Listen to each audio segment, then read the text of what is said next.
Hey everyone, this is just a time lapse of me building this water bot. The process took me about 7 hours, I'd say, in reality. However, it was broken up into pieces and it took the entire course of a day.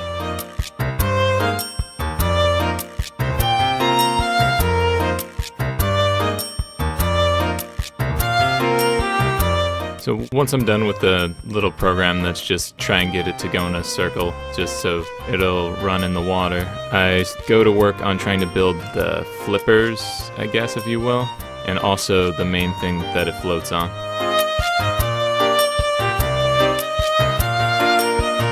Okay, so what I did there was I took the trash can liners box and then I put a trash can liner in it and I filled it with water just to get an idea of how heavy the robot was when it was like how much depth it would have when it sat on top of the sort of buoy I made for it to sit on.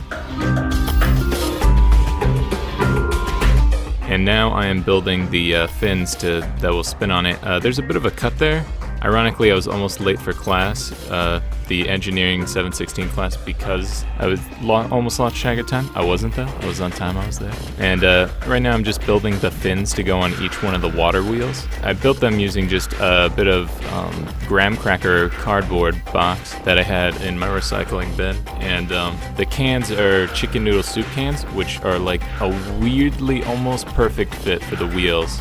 I mean, it's not perfect, but you have to use tape and stuff, but it's pretty solid, and it just sort of sits on there real nice. The fins also, you'll also notice I'm putting on paper clips on them, and the paper clips are there in order to sort of give it structure and so that it holds tight. And this goes on for a while, so I'm gonna speed it up.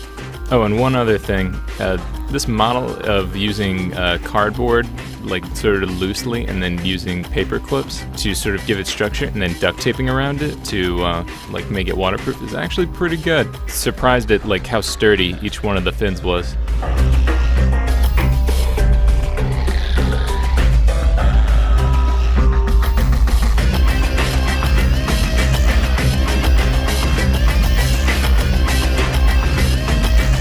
Here I'm waterproofing the robot. You'll see I sort of just wrap it in saran wrap, and then I cut holes out for the wheels. It doesn't really work out though. I have trouble seeing where the button is, and eventually it gets replaced with something better. Here I'm just working out about how big a pool needs to be for this for the robot, mainly just because the water wheels are so long. One of the reasons why I ended up using 2 soup cans was, like, you might have noticed I probably could have cut the soup cans down a little bit. The problem is, like, I didn't really have materials to cut, like steel, and scissors aren't really up to the task. I mean, maybe the knife I have would have done it, but yeah, I didn't want to risk breaking my stuff. Here I'm making the pool. You'll notice I get fed up with the scissors and I throw them aside and I go grab my multi-tool and I use the saw tool on it to finish it off.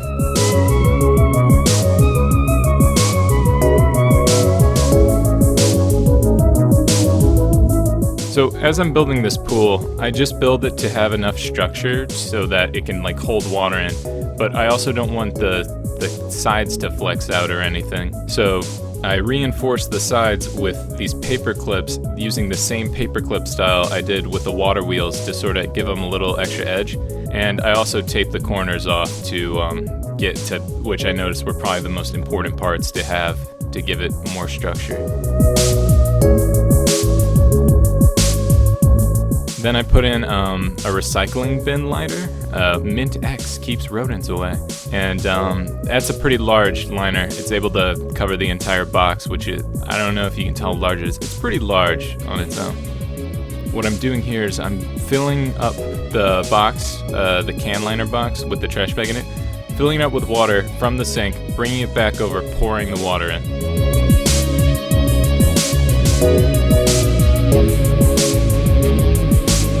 So now I've moved on to the carpet, and on the carpet I'm working out how to make it float more stable, because I ran a test and it didn't really float stably. So I decided I needed a more stable way to build it. Chopsticks, I realized, were like an incredible building material for this. They're like sturdy, they're relatively waterproof because, you know, wood. Just long and thin, which is like super good. I ended up using, actually, breaking open a lot of chopsticks, way more than I actually ended up using because I was like, oh man, these will be so useful. Here I'm trying to work out like, oh man, what's the best way to make something to float on my robot, and it takes me way longer than it should to design something that floats well. I eventually came up with the design to sort of build my robot like a pontoon boat, and that gives it like sort of a tricycle structure.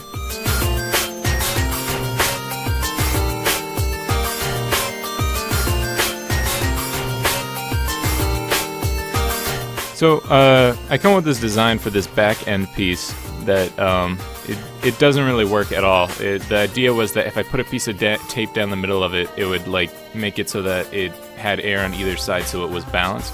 It didn't really work out though. It was losing air too quickly, and that was like a big problem.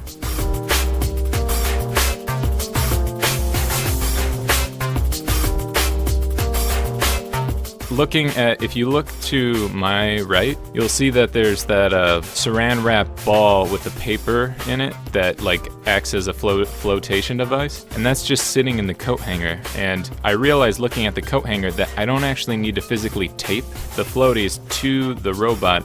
All I need to do is have it push it up, and as long as I had the coat hanger there to hold them in place, it would keep pushing it up.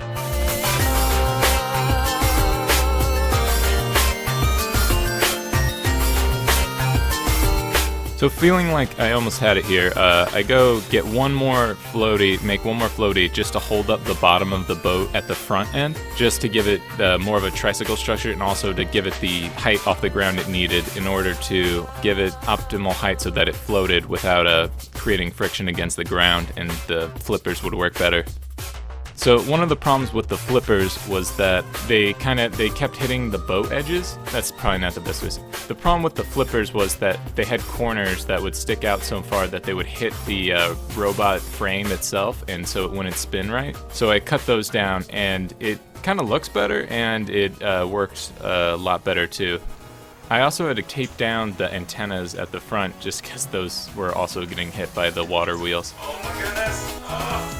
Oh my gosh! Oh!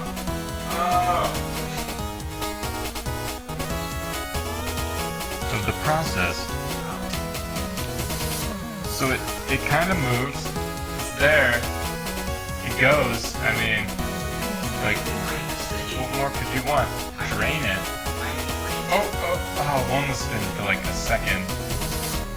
So I had to go back and program in just a short program so that the wheels would spin faster. Because of the way the torque works, you need to just have them spin faster in order to spin harder. So then once I edited the programming and I made the opposite wheel spin a little bit faster. I don't remember which one it was. As you can see, it is right. It was it actually sort of worked right, and it like swam really pretty nicely, I must say. Go, go, go, go! Yes! Oh my gosh! Woo!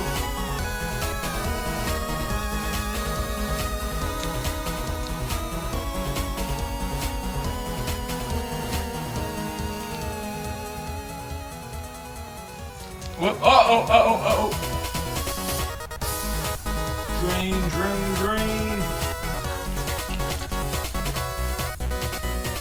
And then I just sort of sit there gloating for a little bit, and that's it. Thanks for watching.